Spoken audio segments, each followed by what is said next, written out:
लोगों को बुला रहे हैं कि हमारे अनुयायी बनो। अगर इनके अनुयायी हमारे बच्चे बन गए तो पढ़ाई से वास्ता तो दूर दूर भी नहीं रहेगा। सिर्फ आओ सत्संग सुनो, सत्संग भी वो, आप थोड़ा सा ध्यान देना, सत्संग भी वो जो हमारे समाज के बिल्कुल खिलाफ है। बारे में बहुत लोगों के फोन आए मेरे पास, बहुत अच्छे अच्छे बड़े बड़े लोगों के फोन आए हैं कि इस मुहिम को आगे बढ़ाओ, ये गलत करा, जो जो इनकी गलतियां उनको दूर करो। वो इनके खिलाफ वाले लोग नहीं है, इनके हक के ही लोग हैं। वो खुद कह रहे हैं कि ये गलतियां हैं लेकिन हम बोल नहीं पा रहे इनके आगे। तो इनके पास इतने पैसे हैं, अनाब शनाब, कोई मूंग बेच के ला रखे, तो खेती करके ला रखे पैसे, इतने पैसे बांटते हैं, ये कहाँ से आते हैं? अब ये बताता हूँ, अगर ये नहीं माने ना इन बातों को, आप बहुत जल्दी इनका अंत देखें, बहुत जल्दी। फौजी साहब, बोलने से कुछ नहीं होता। मूर्ति पूजा के खिलाफ, मूर्ति पूजा का विरोध, पाखंड इसको करके दिखाना पड़ता है धरातल पर। आपसे ये जानना चाहता हूँ, क्या इतनी भी कॉमन सेंस नहीं है आपके अंदर? मतलब आप मूर्खतापूर्ण बातें करके अपनी बात को सही सिद्ध करना चाह रहे हैं। आपको पता है संत रामपाल जी के सत्संग प्रवचनों से आज लाखों युवाओं ने नशा छोड़ दिया है। आपको पता है संत रामपाल जी के सत्संग प्रवचनों से लोगों ने दुराचार छोड़ दिया है। आप कैसे कह सकते हैं कि संत रामपाल जी का सत्संग जो है समाज के विरुद्ध है? शर्म आनी चाहिए फौजी साहब आपको ऐसी बात करने से पहले। वो आपने उस संत का सत्संग नहीं सुना, उस संत के द्वारा लिखी पुस्तकें नहीं पढ़ी, उस संत का आध्यात्मिक ज्ञान नहीं जाना, और आप ऐसी मूर्खतापूर्ण बातें कर रहे हैं। दर्शकों, पिछली वीडियो में हमने सुभाष फौजी साहब की जो बातें थी, जो इन्होंने आपत्ति जाहिर की थी, उन सभी बातों पे रिप्लाई किया था, सिर्फ एक सवाल को छोड़कर, क्योंकि वो सवाल इतना मूर्खतापूर्ण था कि उस पर बात करना उचित नहीं समझा। उसके बाद इनके द्वारा एक वीडियो और डाला गया है, शायद वो उसी ऑडियो का नेक्स्ट पार्ट होगा। आइए आज की इस वीडियो में भी जो फौजी साहब ने आपत्ति जाहिर की है संत रामपाल जी के संपूर्ण आध्यात्मिक ज्ञान में, उन अज्ञानता भरी बातों का जवाब देने की कोशिश करते हैं। दर्शकों, जैसा कि पिछली वीडियो में मैंने आपको बताया था कि सुभाष फौजी साहब जो है आर्य समाज के किराए के प्रवक्ता बनकर आए हैं। अब एक बात बताओ, मूर्ति पूजा के लिए तो आर्य समाज भी बोलता है, और आर्य समाज के 80 लाख अनुयायी हैं जी, 80 लाख पूरे भारत में, 1 करोड़ से भी ज्यादा अनुयायी हैं पूरे वर्ल्ड में। इनके तो 10 लाख भी नहीं है, 10 लाख तो मैंने मैक्सिमम बताया। मैं फौजी साहब से ये पूछना चाहता हूँ कि इतने समय से आर्य समाज यानी कि आर्य समाज ये पंथ चल रहा है, और आप ही दावा कर रहे हैं कि लगभग 80 लाख या फिर 1 करोड़ फॉलोअर्स हैं आर्य समाज को मानने वाले। तो मैं पूछना चाहता हूँ, क्या आर्य समाज के ये सन्यासी मूर्ति पूजा पर पाबंदी लगाने में सफल हो पाए हैं? क्या किसी भी सन्यासी ने इसके खिलाफ कोई कदम उठाया है? दर्शकों, जब आप आर्य समाज को गहनता से जानने की कोशिश करेंगे या आर्य समाज की जो पुस्तकें हैं उन्हें पढ़ने की कोशिश करेंगे, तो जो स्वामी दयानंद जी के विचार थे इन देवी देवताओं के बारे में, ब्रह्मा विष्णु महेश के बारे में, तो वो पूरी तरह से इनको नकार देते हैं। अगर हम बात करें वर्तमान के सन्यासियों की जो आज आर्य समाज को आगे बढ़ाने का कार्य कर रहे हैं, तो ये किसी भी प्रकार से जो है मूर्ति पूजा की बात करें या पाखंडवाद की बात करें, उसे खत्म नहीं कर पाए हैं। बल्कि हमने कई सन्यासियों को तो ऐसा देखा जो इनके नाम पर भी रोटियां खा रहे हैं। अगर वहीं दूसरी ओर बात की जाए संत रामपाल जी, और संत रामपाल जी ने जब से इस अध्यात्म मार्ग में कदम रखा है, उन्होंने ना सिर्फ पाखंडवाद के खिलाफ आवाज उठाई है, बल्कि पाखंडवाद को जड़ से खत्म भी कर रहे हैं। अब फौजी साहब कहेंगे कि जड़ से कैसे खत्म? तो जितने भी संत रामपाल जी के अनुयायी हैं, जिन्हें आप 10 लाख भी नहीं मान रहे हैं, वो किसी भी प्रकार की मूर्ति पूजा नहीं करते और ना ही पाखंडवाद में लिप्त हैं। फौजी साहब, बोलने से कुछ नहीं होता। मूर्ति पूजा के खिलाफ, मूर्ति पूजा का विरोध, पाखंड इसको करके दिखाना पड़ता है धरातल पर। यही कारण है कि संत रामपाल जी 2 बार जेल पहुंचे हैं इस पाखंडवाद से लड़ने के लिए, इस पाखंडवाद की जड़ को खत्म करने के लिए। मगर आप उन सन्यासियों की बात कर रहे हैं जो लगभग 1 करोड़ है, मगर मूर्ति पूजा और पाखंडवाद को खत्म नहीं कर पा रहे हैं। बहुत ही हास्यास्पद बात है ये। और रही बात मूर्ति पूजा की, अगर रामपाल जी मूर्ति पूजा के खिलाफ हैं, तो ये खुद कबीर की मूर्ति के आगे साष्टांग क्यों लेटते हैं? सोचने की बात है। ये खुद साष्टांग लेटते हैं, ये सोचने की बात है कि नहीं, ये बताओ। फौजी साहब, आप पढ़े लिखे हैं और आप दावा भी करते हैं कि आपने कई बच्चों को पढ़ाने का भी काम किया, और आप और भी बहुत सी बातें करते हैं पढ़ाई लिखाई एजुकेशन सिस्टम को लेके। मैं आपसे ये जानना चाहता हूँ, क्या इतनी भी कॉमन सेंस नहीं है आपके अंदर? आप रिचुअल्स और रेस्पेक्ट को एक साथ जोड़ रहे हैं। पहले तो फौजी साहब जान लेना चाहिए था, खैर आपने नहीं जाना है तो बता देता हूँ आज आपको कि मूर्ति पूजा और एक आदर में क्या अंतर होता है। फौजी साहब, मूर्ति पूजा वो होती है जैसे मूर्ति के आगे भोग लगाना, उसके आगे घंटी बजाना, उसको नहलाना धुलाना और ये समझना कि ये जो मूर्ति है इसमें भगवान है और इससे हमारा मोक्ष होगा, यानी कि ये इससे हमें लाभ होगा, तो ये मूर्ति पूजा में आता है। संत रामपाल जी इसका खंडन करते हैं।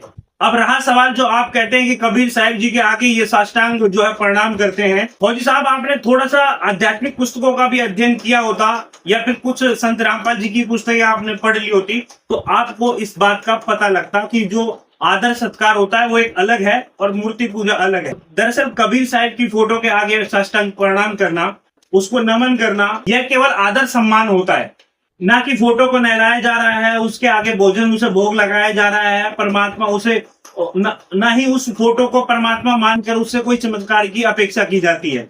इस विषय में संत रामपाल जी अपने सत्संग प्रवचनों में बताते हैं, जैसे किसी कागज पर एक एप्पल यानी कि सेब की फोटो बनी हो तो वह फोटो हमें यह पहचान कराती है कि सेब कैसा होता है, दिखता कैसा है। वो फोटो जो है सेब की वो सम्मानजनक है, लेकिन उस फोटो को, जो सेब की फोटो है, उसको खाने से पेट नहीं भरेगा, वह असली सेब का काम नहीं कर सकती। असली लाभ तो असली सेब खाने से ही मिलेगा। ठीक इसी प्रकार कबीर साहिब की फोटो के आगे प्रणाम करना, यह उनके ज्ञान, संदेश और उनकी पहचान का स्मरण कराती है। असली लाभ फोटो से नहीं होगा, यानी कि मोक्ष फोटो से नहीं होगा, मोक्ष होगा उनके नाम का जाप करने से, उस मंत्र का जाप करने। तो वो फोटो जो है वो पूजा नहीं है, उसे आप मूर्ति पूजा नहीं कह सकते। जैसे महीने, 6 महीने, साल भर में शहीद भगत सिंह या फिर और जितने भी हमारे शहीद हुए जिन्होंने अपना अहम बलिदान दिया इस देश की आजादी में, उनकी फोटो के आगे जो है उनकी माला डाली जाती है, फूल चढ़ाए जाते हैं, आदर सत्कार किया जाता है, तो वो उनकी पूजा नहीं होती है। उन्होंने जो है अपना अहम योगदान दिया, उनकी जो शहादत है उसे याद किया जाता है, उनका सम्मान किया जाता है। ठीक इसी प्रकार संत रामपाल जी बताते हैं कि फोटो के आगे झुकना, प्रणाम करना, यह मूर्ति पूजा बिल्कुल नहीं है। मूर्ति पूजा तो वो है जो मूर्ति को नहलावे, धुलावे, कपड़े पहनावे, फिर उसको खाना खिलावे, उसके आगे भोग लगावे, घंटी बजावे, ये सोच के कि इस मूर्ति के अंदर भगवान है। इतना सा फर्क है फौजी साहब, मूर्ति पूजा और आदर। इसलिए मैंने कहा था कि रिचुअल्स और रिस्पेक्ट में अंतर होता है। I hope you better understand. इनके अनुयायी हमारे बच्चे बन गए तो पढ़ाई से वास्ता तो दूर दूर भी नहीं रहेगा। सरकार कम से कम पढ़ा तो रही है बच्चों को, स्कूल तो खोल रही है। अब रामपाल जी ने कौन से स्कूल खोले? मतलब फौजी साहब ये मानते हैं कि स्कूल खोलना, कॉलेज खोलना ही जो है हमारा जो एजुकेशन सिस्टम है, जो शिक्षा प्रणाली है, उसको मजबूत करना या उसके साथ खड़ा होना होता है। पहली बात तो सिर्फ यही पहचान नहीं है कि स्कूल कॉलेज खोलेंगे तभी माना जाएगा कि ये शिक्षा प्रणाली के साथ खड़े हैं कि नहीं खड़े। फौजी साहब ने आपको बता दो, यूट्यूब पर एक चैनल है अन्नपूर्णा मुहिम, अन्नपूर्णा मुहिम बाय संत रामपाल जी।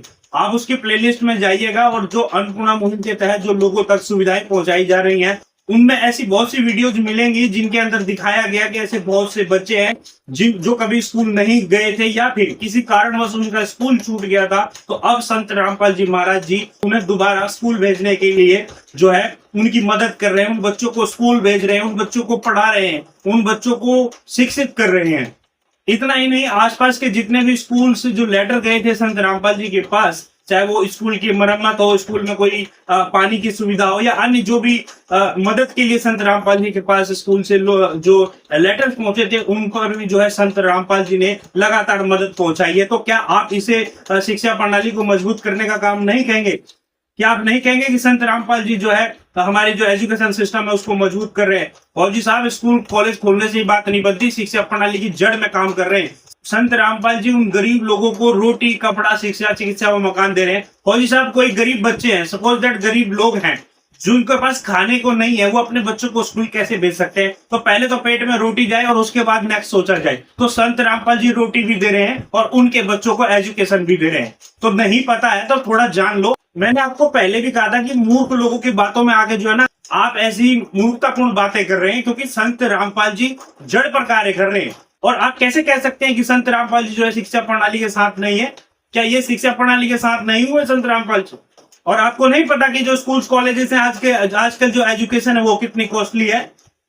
कितनी एक्सपेंसिव है। मतलब आप मूर्खतापूर्ण बातें करके अपनी बात को सही सिद्ध करना चाह रहे हैं। यहाँ पर आप संत रामपाल जी को फेलियर साबित करने की कोशिश कर रहे हैं। सिर्फ आओ सत्संग सुनो, सत्संग भी वो, आप थोड़ा सा ध्यान देना जी, सत्संग भी वो जो हमारे समाज के बिल्कुल खिलाफ है। और जैसे मैंने बताया भी था कि ये क्या करते हैं, ये क्या बताते हैं इनको कि भाई मंगलसूत्र भी ना पहनो, कोथली भी ना दो, जो शादी के एल्बम है वे भी जला दो। मैं फौजी साहब से पूछना चाहता हूँ कि किस तरह से आपको लगा खिलाफ है। आप लोगों द्वारा सुनी सुनाई बातें कर रहे हैं, आप एक भी प्रमाण या तथ्य दे रहे हैं इस बात का कि इस तरह से जो है सत्संग खिलाफ है। आपको पता है संत रामपाल जी के सत्संग प्रवचनों से आज लाखों युवाओं ने नशा छोड़ दिया है। आपको पता है संत रामपाल जी के सत्संग प्रवचनों से लोगों ने दुराचार छोड़ दिया है। आपको पता है संत रामपाल जी के सत्संग प्रवचनों से प्रेरित होकर लोग हिंदू मुस्लिम आपस में जो लड़ाई है इससे जो है छुटकारा मिल गया है। लोग धर्म के नाम पर नहीं लड़ते हैं।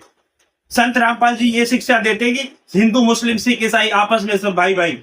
आप कैसे कह सकते हैं कि संत रामपाल जी का सत्संग जो है समाज के विरुद्ध है? शर्म आनी चाहिए फौजी साहब आपको ऐसी बात करने से पहले।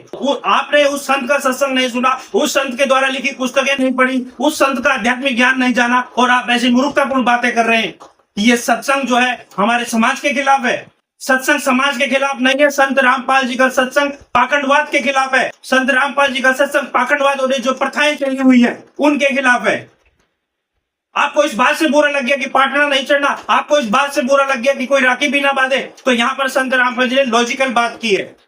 अब जैसे हम रक्षाबंधन का त्योहार मनाते हैं, ये क्या तुक हुआ कि बहन भाई को रक्षा इसलिए बांधने जाती है कि उसकी रक्षा करेगा भाई। भाई की रक्षा कौन करेगा?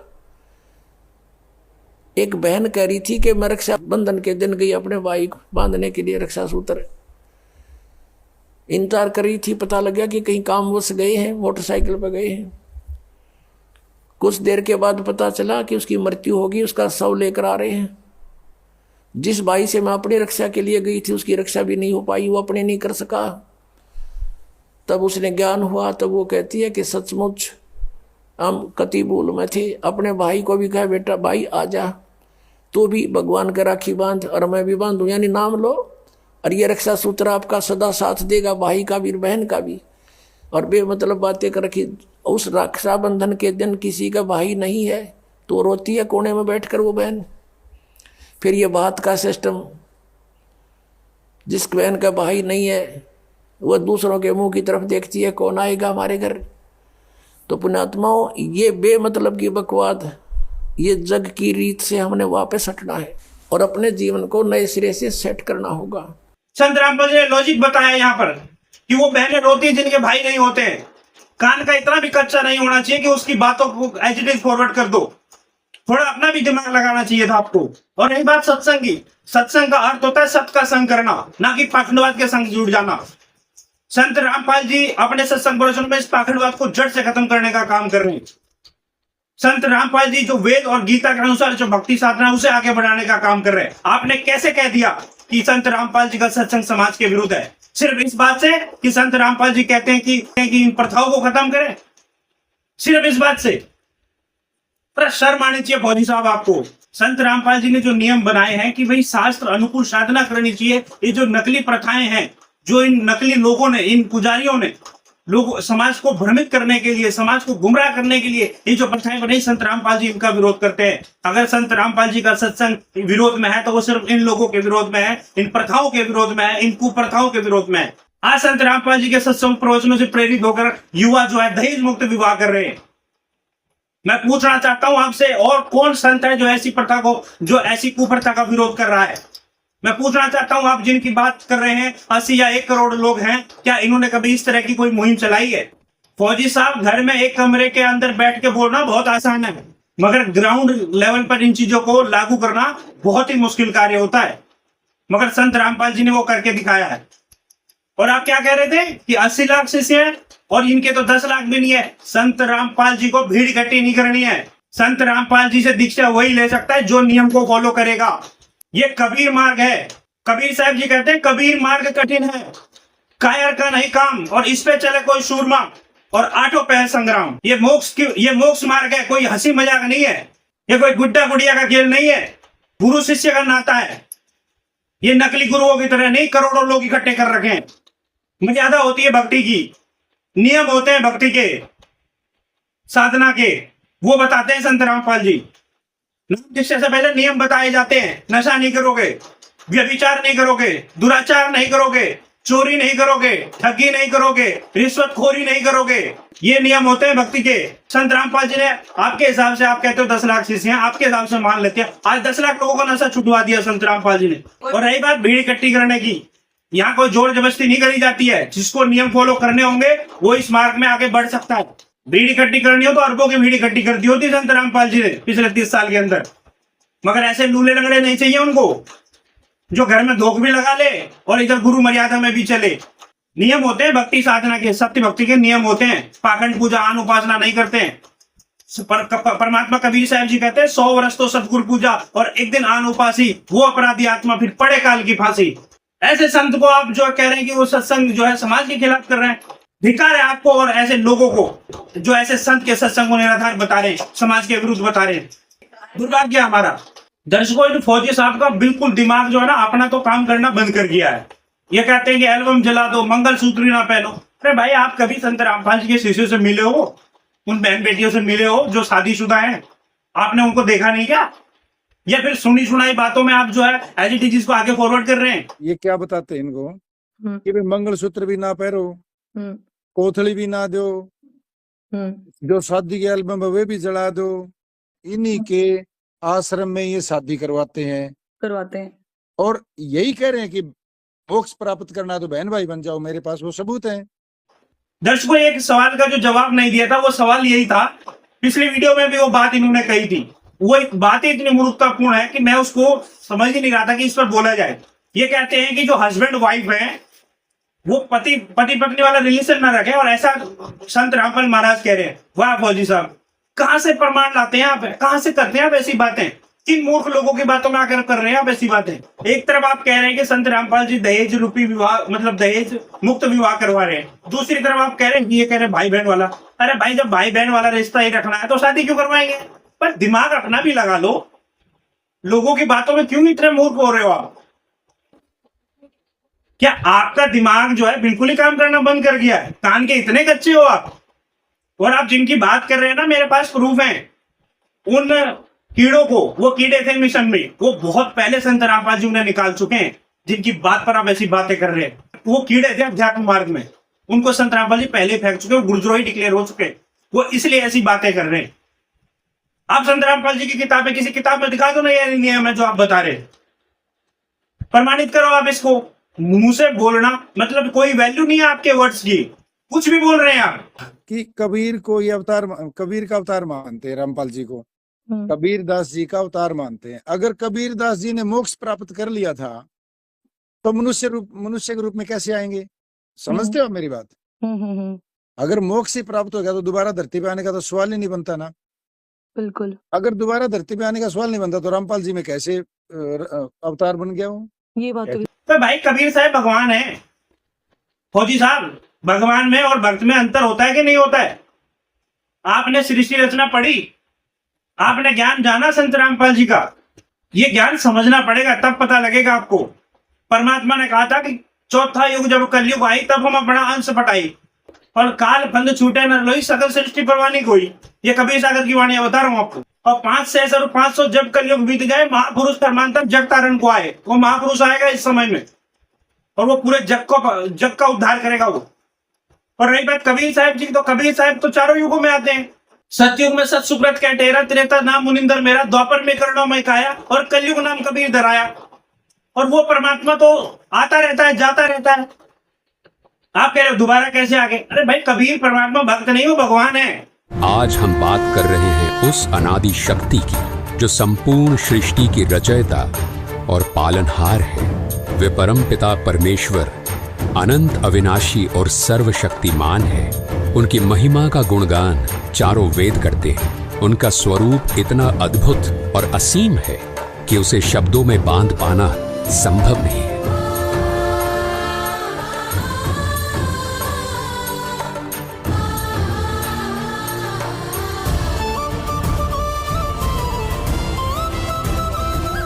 वो कबीर परमेश्वर ही हैं जिन्होंने अपने एक वचन मात्र से इस संसार की रचना की। उन्होंने समस्त जीवों को और इस संपूर्ण ब्रह्मांड को उत्पन्न किया। उनकी लीला और सामर्थ्य इतना अद्वितीय है कि उनका वर्णन मानव बुद्धि से परे है। वे सर्वशक्तिमान परमेश्वर ही सब कुछ है।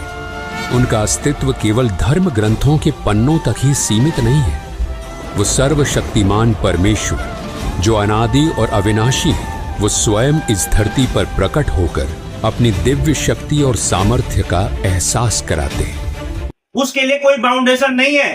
वो एक सेकंड में और एक सेकंड के अंदर, एक सेकंड से भी कम समय में हर लोक में प्रकट हो सकता है। इतना पावरफुल परमेश्वर है वो।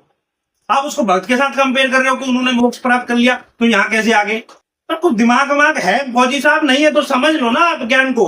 आप ये बेतुकी बातें समाज के अंदर आप जो है प्रसारित कर रहे हैं, इनको पहले नॉलेज ही ले लो। नहीं पता है तो परमेश्वर पर कोई चीज लागू नहीं होती है। आज से 600 वर्ष पहले जब कबीर साहब आए थे, सहशरीर आए थे वो, और सहशरीर सतलोक चले गए और सहशरीर फिर आ गए और फिर चले जाएंगे। इसमें क्या दिक्कत है? थोड़ा इस ज्ञान को समझो फौजी साहब, आपके लिए बेहतर होगा आप इस ज्ञान को समझें और उसके बाद कुछ कमेंट्स आप जो है आगे फॉरवर्ड करें। पहले आप पुस्तक पढ़े, नहीं समझ में आ रहा तो आप डिस्कस करें, आप ज्ञान चर्चा करें, ना कि बेतुकी बातें आप करके फॉरवर्ड कर रहे हैं। ये भी मत करो, वो भी मत करो। आप पहले जानकारी तो लो। अगर महाराज जी ने ये नियम बनाए हैं, इसके पीछे रीजन क्या है? आप जानकारी लेना नहीं चाहते हैं। वैसे तो आप कहते हैं मनोज दास जी मेरे मित्र हैं, वीरेंद्र दास जी मेरे मित्र हैं, महेंद्र अंकल जी आपको जानते हैं, तो एक बार उनसे बात करके आप जाके संत रामपाल जी से ये सवाल कर लो जिनसे आपको आपत्ति है। पहले आप इस ज्ञान को समझें और बिना समझे लोगों की बातों को, सुनी सुनाई बातों को आगे फॉरवर्ड करना, इससे आपकी क्रेडिबिलिटी बिल्कुल नहीं बढ़ने वाली है। जब लोगों को सच्चाई पता लगेगी तो आपकी थूथू होगी कि यार पढ़ा लिखा व्यक्ति और फौज से रिटायर्ड व्यक्ति भी ऐसी बातें कर रहा है, लोगों के झांसे में आ गया। बताओ, कमाल कर दिया फौजी साहब। थोड़ा जानकारी ले लो आप इसके बारे में। कोई क्वेश्चनिंग है तो संत रामपाल जी का सत्संग आता है, इतनी बुक्स उन्होंने हजारों की संख्या में लिखी है, वो इसीलिए लिखी है। ये ज्ञान समझ धीरे धीरे समझ में आता है। सुनी सुनाई बातों को आगे फॉरवर्ड करने से कभी भी किसी की क्रेडिबिलिटी नहीं बढ़ती है। आपको खुद इस पर रिसर्च करना पड़ेगा, आपको खुद एनालिसिस करनी होगी। और रही बात, आप ये सोच रहे हैं कि लोगों की सुनी सुनाई बातों को करके और इस मिशन में कोई फर्क पड़ जाएगा, ये आपकी भूल है। चुहिया भी नहीं हिलेगी इन बातों से, समझ गए? संत रामपाल जी कैसे अवतार बन गए उसका लिंक डिस्क्रिप्शन में डाल देता हूं, और समझ में आए तो समझ लेना, नहीं तो कोई दिक्कत नहीं है। ऐसा नहीं है कि आप एक नहीं समझेंगे तो ये मिशन आगे नहीं बढ़ने वाला। इतिहास गवाह है, जब जब इस मिशन को रोकने की कोशिश की गई है, ये मिशन दिन दुगना रात चौगुना फैला है। और कुछ समय और रुक जाए, हम बराबरी इंसान की जाती है, भगवान की नहीं। और आप जिस पे आपत्ति उठा रहे हैं वो उस भगवान द्वारा बनाए गए नियम हैं। आज से 600 वर्ष पहले जो कबीर साहिब जी जिन नियमों को बना के गए थे, उन नियमों का विरोध कर रहे हैं आप। इनके आसपास है, लाइक इनको समझाने वाले हैं, या फिर किसी ना किसी से तो ये लेते ही होंगे ना कि भाई इस चीज में क्या करना चाहिए, क्या ये बात कहनी चाहिए, नहीं कहनी चाहिए। तो इनके आसपास के लोग इनको समझाते नहीं कि भाई किस तरीके की बात आप मुंह से निकालने वाले हो। आपका सवाल इतना बढ़िया है, यही सवाल आपका बहुत बढ़िया है। इनके पास बहुत एडवाइजर है, मैं उनके नाम भी बता चुका हूँ। यही एडवाइजर है जो इनका नाश करवाएंगे, सत्यानाश करवाएंगे। संत रामपाल जी हैं वो, और संत रामपाल जी एकमात्र पूरे विश्व में वर्तमान में पूर्ण गुरु हैं। ये कोई प्रधानमंत्री नहीं है कि किसी से सलाह लेंगे। और ये जो मूर्खतापूर्ण बातें आप कर रहे हैं ना कि इनके सलाहकार हैं, संत को किसी सलाहकार की जरूरत नहीं होती है। संत जो शब्द कहते हैं ना वो सबके लिए मान्य होते हैं। संत रामपाल जी को किसी की सलाह की जरूरत नहीं है। जो आप कह रहे हो ना ये सलाहकार है उनके, मुझे लगता है आपको पता ही कुछ नहीं है। 2-4 दिन उनके सम्मान समारोह में क्या चले गए, आप तो सोच रहे हैं कि सब कुछ मैं ही हो गया। मतलब अब शिष्य समझाएंगे गुरु को कि गुरु जी आपको क्या करना है क्या नहीं करना। वाह फौजी साहब, क्या लेवल है आपकी बुद्धि का। आपकी इन बातों पर मुझे हंसी भी आ रही है और दुख भी हो रहा है कि बताओ एक पढ़ा लिखा व्यक्ति ऐसी बातें कर रहा है, और वो भी किसके बहकावे में आके, उन मूर्खों के बहकावे में आएगा। दर्शकों, पिछली वीडियो में फौजी साहब ने कुछ कमेंट्स किए थे तो उनका भी रिप्लाई करे देते हैं साथ के साथ। फौजी साहब ने एक कमेंट किया है, आप मेरी ऑडियो को अच्छे से सुने, मैंने इनकी सारी बातों का विरोध नहीं किया, जो अच्छा है वो अच्छा बताया और जो गलत लगा उसका विरोध किया है। आप ये समझ रहे हो कि आप अनुयायियों की बात और कमेंट्स से मैं बैकफुट पर आऊंगा तो आप मुझे सही से जानते नहीं हो। तो फौजी साहब, इस विषय में आपको मैं ये कहना चाहता हूं कि पहले तो आपको ये डिसाइड करना पड़ेगा कि जिन बातों को आप गलत मान रहे हैं वो गलत हैं भी कि नहीं। दरअसल आप जिन बातों को गलत मान रहे हैं वो आपकी अज्ञानता है। जैसे जिन आप नियमों का बात कर रहे हैं कि ये नियम है इनके, ये आपकी अज्ञानता है। आपको इस बारे में पूरी जानकारी नहीं है। आपको पहले पूरी जानकारी लेनी चाहिए। जो ये ऐसे भ्रमित करने वाले लोग हैं जो सोशल मीडिया पर इस तरह की बातें कर रहे हैं, ये अज्ञानता है। संत रामपाल जी का ऐसा कोई नियम नहीं है जिसको लेके आप ऐसी बातें कर रहे हैं। और जो गुरुद्रोही लोग ऐसी बातें कर रहे हैं उन्हें संत रामपाल जी ने मिशन से निकाल रखा है। और रही बात जानने और ना जानने की, क्योंकि हम यहाँ पर कोई युद्ध करने तो आए नहीं है, तो जानना ना जानना एक अलग सा मैटर हो जाता है, उसमें हम ना पढ़े तो अच्छी बात है। आपने संत रामपाल जी के नियमों को लेकर जो आपत्ति किया है, मैंने उसका सिर्फ रिप्लाई करने का काम किया है। और ये मेरे मंच पे लगातार होता रहता है। जो भी लोग इस तरह की बातें करते हैं, मैं लगातार संत रामपाल जी के ज्ञान आधार से उन्हें रिप्लाई करता रहता हूँ। फौजी साहब का दूसरा कमेंट था कि आप अपना नंबर सार्वजनिक कीजिए, मैं इस पर जो भी डिस्कस करूंगा आप उसको चला दीजिएगा। फौजी साहब, पहली बात तो डिस्कस करने को बचा ही क्या है। आपने जो बातें कहनी थी वो बातें तो आप कह चुके हैं। इसके अलावा भी अगर कोई बात है तो वो भी कह दीजिएगा, जवाब हम उसका भी दे देंगे। दूसरी बात, आपको आपत्ति संत रामपाल जी से है तो बजाय हमसे बात करने के, क्योंकि मैं तो संत रामपाल जी का एक तुच्छ सा शिष्य हूं और अभी पूरी तरह भी नहीं हूं। अभी मैं सीख रहा हूं, मैं समझ रहा हूं अध्यात्म मार्ग को। मैं एक कह सकते हैं आप छोटा सा शिष्य हूं संत रामपाल जी का। तो आपको संत रामपाल जी से आपत्ति है और आपके सारे, आप जिनका भी नाम गिनवा रहे थे, महेंद्र दास जी या फिर वीरेंद्र दास जी या फिर अन्य जिनका भी आप नाम बता रहे, जिन्हें आप अच्छे से दोस्त कह रहे थे, तो आप उनसे बात करके आप संत रामपाल जी से अपनी आपत्ति जाहिर कर सकते हैं। वहां पर क्या दिक्कत हो रही है? आपके आश्रम के दरवाजे खुले हुए, हमसे भला आप बात करके क्या करना चाह रहे हैं? और रही बात आपने जो डिस्कस किया, जो आपकी पूरी जो आपकी कन्वर्सेशन थी, जो डिस्कस आपने किया, वो सारी ऑडियो में आ गई है। हम तो बस सिर्फ उनका रिप्लाई कर रहे हैं। फौजी साहब का एक कमेंट और था कि मैंने किसी आर्य समाजी से डिस्कस नहीं किया है, अब करना पड़ेगा। तो फौजी साहब, डिस्कस नहीं किया तो बातें तो आप वही कर रहे थे कि भाई आर्य समाज के इतने फॉलोअर्स हैं और आर्य समाज के इतने लोग हैं, मानने वाले हैं, या फिर मूर्ति पूजा की बात करें, या फिर जो भी आपने बातें कही हैं। आपने ये भी कहा था कि आर्य समाज के साथ जो इनका मतभेद है वो इस बात को लेके है कि ईश्वर साकार है या निराकार है। तो मेरा ये कहना था यहाँ पर आपको कि साकार है, निराकार है, आर्य समाज क्या कहता है और संत रामपाल जी क्या कहते हैं, इन दोनों को कैसे कंपेयर करोगे आप? हमारे वेद क्या कह रहे हैं? तो वेद से इसकी सही जानकारी निकलेगी। वेद उसको साकार बता रहे हैं, निराकार बता रहे हैं। अगर स्वामी दयानंद जी ने जो सत्याग्रह प्रकाश में जो बातें कही है वो वेदों से मेल खाती, तो संत रामपाल जी को कोई आपत्ति ही नहीं थी इस बात पे। आपत्ति इस बात की थी कि वेद साकार बता रहे, स्वामी दयानंद जी का अनुभव निराकार बता रहे। और वो चैलेंज आज भी है आर्य समाज के सन्यासियों को, आज भी चैलेंज दे रखा है संत रामपाल जी ने। वो आए सार्वजनिक तौर पर और अपने ज्ञान चर्चा करें, अपनी बातें रखें।